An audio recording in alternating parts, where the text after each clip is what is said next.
Poin ke-11 kata beliau sibuk dengan anak dan istri.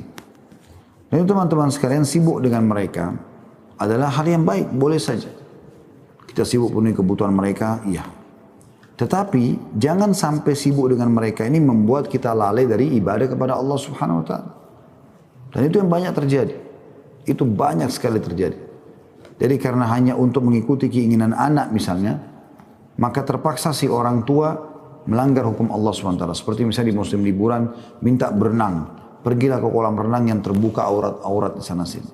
Anak-anak tidak mengerti. Tapi karena dia menunjukkan cintanya pada anaknya dengan cara memenuhi keinginannya, maka kita tidak asing melihat ada ibu pakai jilbab besar di kolam renang, ya ada seorang ayah berjenggot, ya ahli ibadah, ya kemudian ada di kolam renang hanya dengan alasan liburan anak-anak. Pada situ ada kemaksiatan. Nah ini yang dimaksud di sini. Atau misalnya karena istrinya minta dia ya supaya melakukan satu perbuatan misalnya, walaupun perbuatan itu dia tahu tidak boleh dalam agama, seperti misalnya mengambil hasil haram dari kantor. Tapi karena istri bilang, sudahlah kan kebutuhan saya mau beli emas, mau gini, kita bisa pakai ke luar negeri, apalah segala macam, sehingga dia lakukan pelanggaran tersebut. Nah, ini yang dimaksud. Tapi tidak masuk di sini kalau seandainya ada orang meluangkan waktu buat istri, memberikan hak mereka, meluangkan waktu buat anak, bertemu dengan mereka, ngobrol, penuhi kebutuhannya, itu masuk dalam hal yang positif ya. Jadi sini dimaksud adalah sibuk dengan hal-hal yang bisa menjuruskan pada kemaksiatan. Makanya saya lanjutkan bahasanya karena ini sangat berhubungan sebenarnya dengan masalah introspeksi diri tadi. Penulis mengangkat ayat Al-Quran dalam surat Taghabun ayat 14 yang berbunyi, A'udzu billahi minasyaitonir rajim, ya ayyuhalladzina amanu inna min azwajikum wa auladikum aduwwan lakum fahdharuhum. Hai orang beriman, sungguhnya di antara istri-istrimu dan anak-anakmu ada yang menjadi musuh bagimu. Maka berhati-hatilah kamu terhadap mereka. Ibnu Abbas berkata, radhiyallahu anhu, ayat ini diturunkan di kota Madinah berkenaan dengan kejadian dialami oleh Auf ibn Malik al-Ashja'i. Disebutkan oleh At-Tabari dalam atau dari Atha bin Yasar, ia berkata bahwa surat Taghabun secara keseluruhan diturunkan di kota Mekah kecuali ayat hai orang beriman sesungguhnya di antara istri-istrimu dan seterusnya. Karena ayat ini diturunkan berkenaan dengan Auf bin Malik al-Ashja'i, yaitu seorang pria yang memiliki istri dan seorang anak. Jika Auf hendak pergi berperang, maka keluarganya menangis sambil berkata kepadanya, kepada siapa engkau akan titipkan kami? Maka hati Auf menjadi ibah, lalu ia tidak pergi berperang.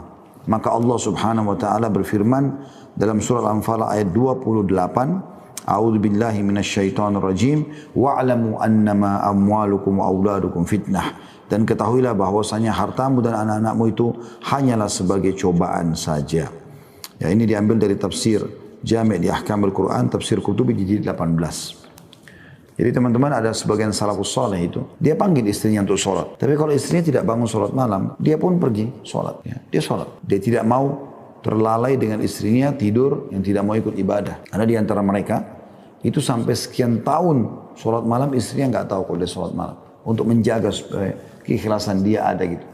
Satu malam istrinya merasa terbangun lalu dia lihat tidak ada suaminya atau suaminya lagi sholat. Dia penasaran mau tahu apakah suaminya kerjakan tiap malam atau tidak. Dalam beberapa hari terus dia kerjakan, dia pura-pura tidur, terus suaminya bangun sholat. Dan setiap malam begitu, dari malam suntuk sampai pagi. Maka setelah beberapa hari berlalu, dia mengatakan, wahai suamiku, aku berapa malam ini memastikan melihat kamu tidak pernah tidur malam hari. Cuma tidur berapa saat, berapa menit kalau kita sekarang. Lalu bangun sholat malam. Ya, tidakkah kau kasihan pada dirimu sendiri? Apa jawaban dia? Istirahat, tidurlah. Sesungguhnya apa yang aku lakukan ini untuk kebaikanku dan kebaikanmu juga. Artinya kalau aku nanti selamat di akhirat, kau pun akan ikut selamat. Ya.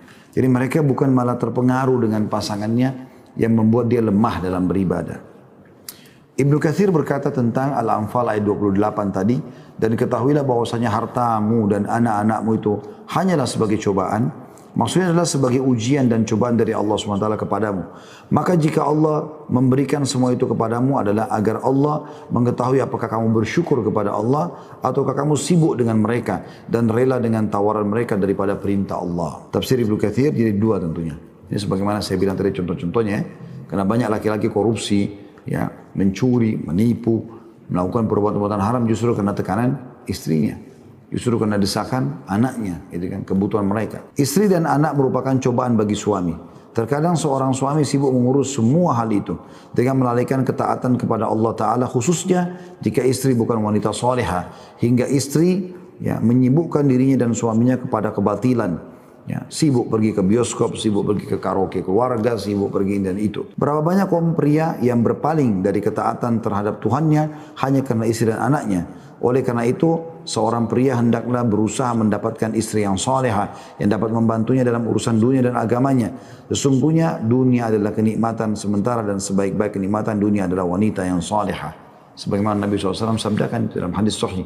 Dunia ini semua perhiasan, tapi ketahuilah sebaik-baik perhiasan adalah wanita salihah. Bagaimana Talha bin Ubaidillah radhiyallahu anhuma pernah menemukan keuntungan dagangannya sangat melimpah, maka dia tidak bisa tidur gelisah. Istrinya pun lalu lihat, kenapa? Ada apa Talha? Kenapa kau begini? Kenapa sampai seperti ini? Belum pernah saya lihat seperti ini, gak ada. Maka dia mengatakan, hartaku telah melimpah.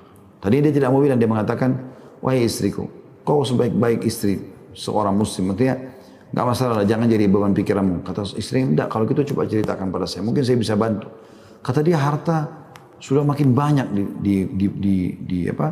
di gudang saya, lagi banyak hartanya. Saya takut nanti Allah hisapin. Lalu kata istrinya apa yang saleh? Untuk apa jadi beban pikiran? Bagi-bagiin aja supaya nggak ada beban. Sedekahkan.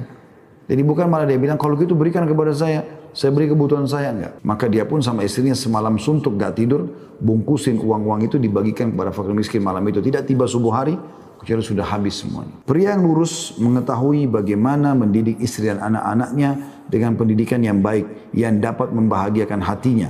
Akan tetapi tidak sedikit kaum pria yang tidak mengetahui bagaimana pendidikan yang baik, dan bahkan mengabaikan hal itu.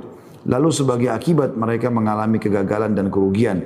Dan hal ini banyak menyita waktu, pemikiran, dan kesedihan sang suami atas kondisi dan keadaannya. Serta kepasrahan kepada cinta istri, sekalipun harus mengorbankan agamanya. Bahkan mungkin hilangnya makna kaum laki-laki adalah pemimpin bagi kaum wanita. Sungguh sangat hinalah dalam pandangan mata seseorang yang bersifat istiqomah atau konsisten berjalan dengan mengendarai mobilnya di jalan raya bersama istri di sampingnya yang telah melepaskan jilbab serta membiarkan istrinya menjadi pusat perhatian pria asing dengan menggunakan perhiasan murahan. Bukankah hal itu merupakan kelemahan? Tanda tanya. Ketahuilah bahwa yang demikian itu adalah fitnah dan kelemahan, dan tidak diragukan lagi bahwa hal itu memberikan dampak buruk terhadap sikap konsistensi seseorang, karena hal semacam itu bertentangan dengan keistiqomahan yang hendak ia jalani. Syekhul Islam Ibnu Taimiyah berkata rahimahullah, jika hati seorang pria tertambat pada seorang wanita walaupun wanita itu adalah halal baginya dalam kurung istrinya, maka hati pria itu akan menjadi tawanan bagi wanita itu.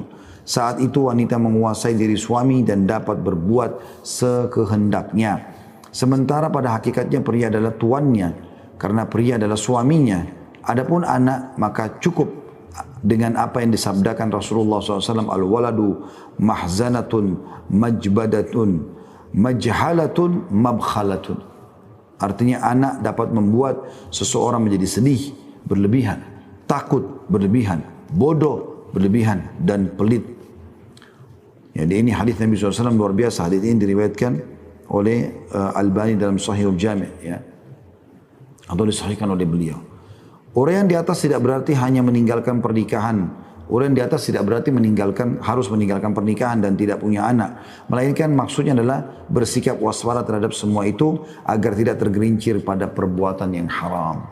Dan sudah kita berikan tadi tentunya contoh-contoh tentang masalah pelanggaran-pelanggaran yang terjadi. Allahu a'lam.